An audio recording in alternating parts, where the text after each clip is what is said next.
Hey, welcome to the exchange. Let's talk Peloton buyout. How much could it be and what's the potential likelihood of it happening? Hey, before we dive into valuation, I want to dive into what's happened in the past year and a half with Peloton. Why has it dropped so much? What's been changes internally? Especially the last 3 months, there's been a lot of changes, a lot of new stories about Peloton. So looking at here, you can see really the peak was at 160, a little over 160, December 24, 2020. And really, it's been on a steady decline since then, which is not uncommon for most growth equity stocks. It's not anything unusual. What really changed was November 5th. We saw this new reports come out. And really, that's where you get the steep drop off, where you saw it going from almost $80 to $90 down to the 50, 40, 30s, 20s that we've seen the past few weeks. You obviously look at here the 1-year chart. You zoom in, you see the big tip on the very end in February. That's again buyout rumors happening, whether it's Nike, Apple, Amazon, whoever it might be. But buyout rumors are generally a positive thing for stocks. But really, let's look at what's happened.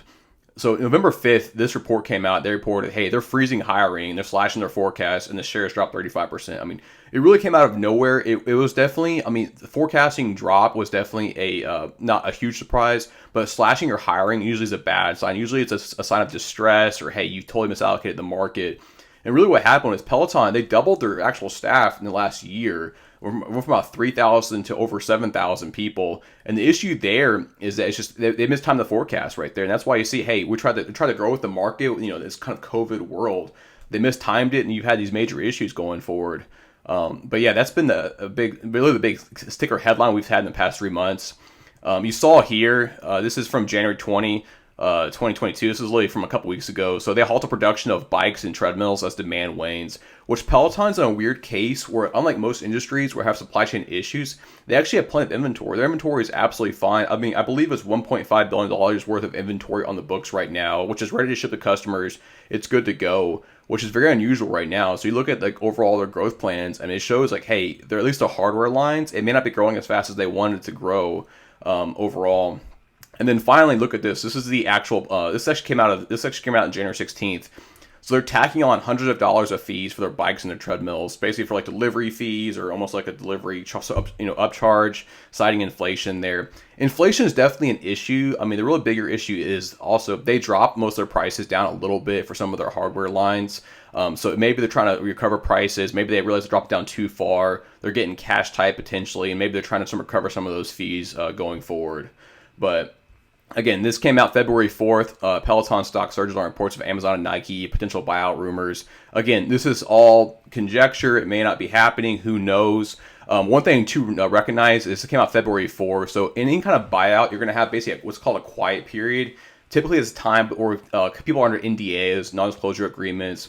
Basically means you can't talk about the companies, the buyouts, potential numbers, etc. And right now, they're probably doing due diligence right now, which typically DD, even a fast DD, takes about 3, maybe 4 weeks. So really, I bet we won't hear anything until maybe at the earliest, next week if it's lightning fast potential DD. But more likely, toward the end of February, you might get the actual true numbers, if at all. They might just look at the numbers and be like, hey, this is not for us, and literally walk away and be like, hey, this is not what we want to target to. But hey, let's get to the numbers real fast and actually dive into some of the numbers and see why a buyout may or may not happen, what the actual prices may be. All right, let's dive into the actual numbers. So this is a valuation I did of Peloton. It really broke it down kind of revenue streams and overall rough estimates / some are actual known quantities based on earnings calls or overall the talk tracks from the post-earning calls meetings. So really right here, basically, they have 2 revenue categories. So connected fitness products, which basically is your bikes, your treadmills, anything you really can touch and feel, that's basically connected fitness products. And then lastly, subscription. Subscription is 2 different types. There's connected fitness for $39 a month, and there's Peloton Digital for $12.99 a month right here. And you really can see, and this is, so everything's to the left is 2019, 2020, 2021. These are known quantities. This is stuff they've reported already. This is in the past. Right now, we're about halfway through FY2022. So we know half the fiscal year, other half we're finding out which will end June 30th. And then 23, 24, 25, 26. This is all 4 projections based on growth rates and their own internal forecasting and guidance, etc. But really what you have to look at here, they've had a massive launch. Look at the last 3 years. Look at the pre-COVID 2019. They're doing about $900 million in revenue. This is all in millions too. So it's $900 million in revenue. But they've grown, and they're projecting, in 2021, they hit $4 billion. That is just a massive growth rate. That's why I saw the stock just literally accelerate so fast. But then really what happened in 2022, you really saw a slowdown. They're projecting about $3.8 billion into the fiscal year, which they're on track for that right now, but we'll see. going forward. Also put below down here, this is actually the hardware, basically revenue breakdown between hardware, clothes, and shoes. Basically, that's this connected fitness products and the actual software, which is subscriptions right here. So you see 2019, it's about an 80-20 split. So much more leans the hardware side. But really what you get out in 2022, looking probably about a 70-30 split, which is not bad at all. There's really no good or bad here. You just got to remember that the products themselves have a lower margin. They're a lower profit margin overall. Whereas the software side, the subscription side, I mean, it's a heavy margin. So, which is most shocking to me doing this research actually, is connected fitness products. I would assume they had a double-digit profit margin based on Peloton bikes and treads, because I mean they're priced very high, premium, luxury, not or borderline luxury brands going forward. But what shocked me is looking at it was the actual margins were actually pretty bad. So, where is it right here? Yeah, right here. So connected fitness product margin is 6.4%. This is a gross margin, which basically that means you have the actual revenue streams minus the cost of goods sold equals a gross margin. So the gross margin, I mean, for a product like this, I mean, I want to say at least 10, 11, 12% at a minimum if your goal is to break even. The problem is once you add in the actual like net income or net margin, it's going to once you basically add in sales and marketing teams, etc., some other stuff out there, maybe product discounts, etc., that go fall under sales and marketing. This actual true like net margin for connected fitness products is probably a negative 10, negative 15%, which basically means every bike and every tread they sell, they're burning probably about $300 of cash. Which that's the problem here is even though you have a good product and everything else too, is just the more you sell, the economies of scale are not going to help you on this side of the business right here, which is again, it's just pretty bad overall. Now subscription revenue has definitely increased. They're trying to target roughly for end of 2022. 3 million subscribers, which is again great. I mean, this is almost pure profit. We're talking here 70% profit margins, and the actual cost of goods sold there. Again, you're going to be your hardware costs, your IT costs, but also too like your actual Peloton instructors there too. They fall into that category because they are cost to these daily workouts, these daily updates, these motivational videos, whatever it might be. But what I forecasted here really is that $3.7 billion of roughly of revenue this fiscal year. And really what I see is a strong growth rate. I mean, I think we're going to have a strong growth rate potentially, into 2023. And it's really going to be a big issue for the business is, hey, how to recover hardware revenue, make sure our product's still premium, make sure our product's still wanted going forward. Subscription revenue, I think, is going to keep on growing and growing. Again, and it's not, I mean, again, you look at the actual revenue side here, this is a much bigger number for the actual products side versus the sub side, but the sub side is almost pure profit though too. So even if the sub side increases just a little bit, I mean, that drops the bottom line very quickly, which is good for Peloton going forward. As you can see here, this is cost of revenues. I broke it down here. This is gross profit per year. You see right here, 2022, it's going to be a dip. We know it's going to be a dip. So does Wall Street going forward. Operating margins, again, I think we're going to have a big dip. You saw the healthier margins in 42%. And really this decline, what you're seeing right here, is not the subs, it's actually the products themselves. So we're seeing kind of those inflationary pressures, manufacturing pressures. Because right now they're manufacturing, they have they have basically third parties. Also have a company called Tonic in Taiwan, which is doing all their manufacturing for them, or most of their manufacturing for them. They were going to do an actual facility in Ohio, I believe, the Peloton Output Center, whatever they're calling it. They actually killed that. It was too capex heavy, too cash heavy. They have the inventory on hand. They don't need the actual those additional basic product revenue. Those basic product inventory streams. But we'll see what's going to happen with that. But right now, inventory-wise, at least the next year and a half, they are totally fine. So, I mean, unlike other issues with supply chain, they have too much inventory, which is really ironic compared to the market right now. That's kind of one of the big fears of, hey, if it's already dropping off this fast, what's going to happen post-COVID when we actually accelerate to like normal life, normal gym routines, etc. OpEx here, I mean, you see the sales and marketing growth rate, it's more than doubled in 2 years. G&A is the general administrative expenses. Again, it's gone up dramatically in 2-3 years. I really do see a drop, and we saw the unfortunate news, recent layoffs and everything else too, and they're trying to downsize their OpEx kind of contributions overall to really help some of the cost structure going forward. R&D, again, has accelerated quite a bit. It's not as heavy as a line as potentially other categories, but again, I see that dropping off too, but potentially raising too in 2023. And what's going to happen in 2023, I think, is Peloton is going to have an inflection point where it's either going to spiral a drain, or it's going to rebrand itself, reposition itself, find either new products, new ways to work out, new ways to kind of digitally integrate with workouts or new trackers, etc. I think they're not dead at all. They have a good chance to really rebrand, repivot the business, coming out of COVID for the long term, 2020's kind of future. So breaking down here, this is operating income. Basically, this is the summation of all those lines above. CapEx, those are capital expenditures. They quoted $350 million. It actually dropped from $600 million in 2022. So they're already making those cost cuts, potentially to save cash and save their overall potentially CapEx spend from getting wasted on certain things. Again, we look at gross. This is the gross. This is really the gains and taxes, and obviously net income loss here. So again, it's going to be a rough year. I mean, they're burning roughly $3 million a day of cash. I believe they have $1.2 billion of cash and equivalents on the balance sheet. So they're near term, they're okay.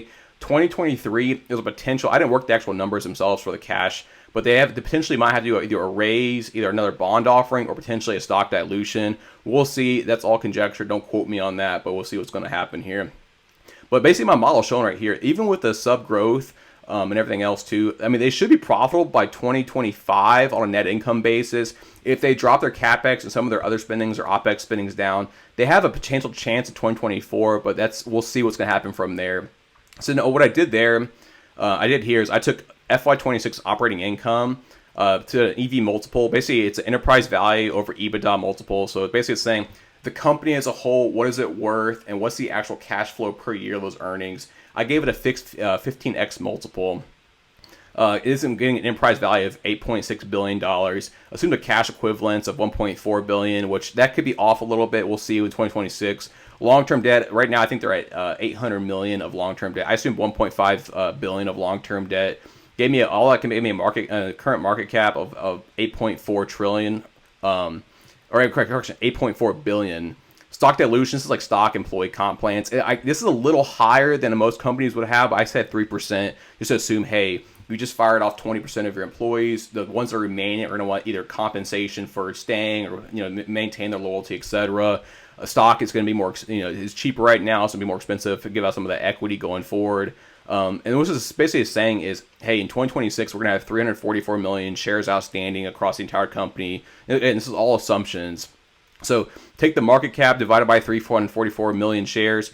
I get a stock value right now of 24.68, which again, that is the actual intrinsic value of the company right now. Now, an actual control premium for an acquisition is something totally different. So when companies acquire other companies, they don't bid at the market cap rate. They bid above the market cap rate. Now, it can vary based on how much they bid above. So again, if it's a hot flying company they want to acquire, if the company really needs the other company, I mean, they could acquire 40-50% above the actual market cap rate. That's more rare potentially, especially in a downturn economy like we have right now. It's a little more volatile, where people aren't as aggressive for some of their acquisitions going forward. So really what I put here is a 15 and 35% control premium. Because I mean, I'm looking at right now, Peloton really would like a buyer more than a buyer would like Peloton. But we'll see what's going to happen with that in the future. Also, you can look at cash versus stock offerings, basically for acquisitions. So for a cash offering, you want a higher control premium because, hey, you want to basically capture most of those gains.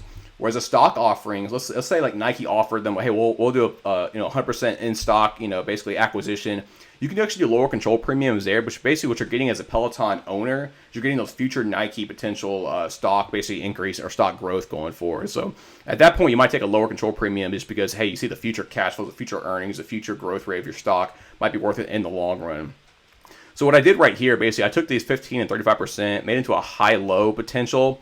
Look at a 15 multiple for my enterprise value to EBITDA multiple. Again, EBITDA is earnings before interest, taxes, depreciation, amortization, if you didn't know that.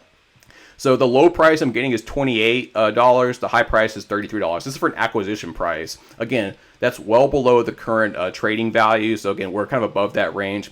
Now, if we got more aggressive, if we assumed a 20x enterprise value to EBITDA multiple, we're seeing a low price here of $37, a high price of $44. Again, that's in that trading range right now we're in, but it's not much above it. So you imagine like the acquisition pop you're gonna have. It's not quite there just yet. And just for comparison to show you, hey, let me look at this real fast. This is from the NY Stern School of Business. This is an EV EBITDA multiple kind of by industry sector, and you really can see here it breaks it down by industry overall. But you can see right here, the market value without financials, it's only a 16. So 15 to 20 is not well outside that range. And as the market, if it gets more bearish in the future, those ranges are going to contract to the low side. So you could see some potential, basically value or multiple compression, as you've heard before probably. But again, this is a valuation. I think every valuation it's wrong, but hey, definitely let me know your thoughts and let me know what you think of this. I mean, I see really what I see here is the valuation. Anything above 45, I'd say it's almost like a deal killer. What's going to happen for it is it's going to get too expensive, too pricey. And really what you're inheriting is it's not a mess, but it's a cash crunch right here. So as they rebrand, as they pivot basically in this like valley of despair of FY22 and FY23, and they rebrand themselves potentially. So it's basically the whole new future Peloton going forward, which, I mean, again, could be a massive success. I mean, the question is, hey, bridge the cash cycle and also got to bridge the potential like branding issues / the cost structure issues they're having with their manufacturing base, etc. But I mean, again, they could absolutely crush it. They could absolutely do well. The stock could recover quite a bit. I mean, it's the big question of, hey, new CEO coming in, new potential like shakeups that happen internally with the senior executives. What's going to happen? But we'll see. Again, right now, I would not buy the stock for an acquisition target. I think it's already been priced in around that $37, $36 range. But again, we'll see. Who knows? Hey, something I also like to do too. This is called fun facts. When I do research, I like especially for forecasting your valuation, I like to look at, hey, what's fun facts you may not have known based on like either news reports or stuff going out there. So what we're seeing here is just 3% of users own both a Peloton bike and a tread, which if you look at it positively, it's like, hey, there's room for growth there for cross monetization for selling a bike and a tread to the same household. The bad news is, hey, maybe the price point is too high for both, and it's basically isolating most of their consumers. So again, it could be a pro or a con there. So another thing cool here, I discovered they actually have 116 U.S. patents and 83 patent pendings, which again, it's not good or bad. I mean, the value of the patents could vary from patent to patent, but I thought it was kind of cool they had that many patents, which that kind of surprised me for basically a workout company. This is from last earnings call. These are two big quotes I saw. Basically, I pulled out. So currently, they're not generating enough hardware profitability to achieve our goal of converting customer acquisition or covering customer acquisition costs, which are called CACs. Which means it's critical for us to rebuild our margin structure. Again, like I said earlier in the video, they had about 6.4% basically gross profit margin on their hardware side. Again, which is very, very bad. I mean, you want to see probably a 10% plus, probably closer to 15% plus for a break-even rate, which, again, that shows me right now they're probably at about a negative 10, negative 15% rate, which, so basically every bike or every tread they sell, they're basically losing about $300 of cash. Now, what's going to happen, though, is, I mean, you're going to recover that cash, though, potentially when your sub costs. So the subscription costs right now, profit margin, or basically per month for Peloton, is about $30 per user, maybe a little bit less with the Peloton Digital, so maybe $25.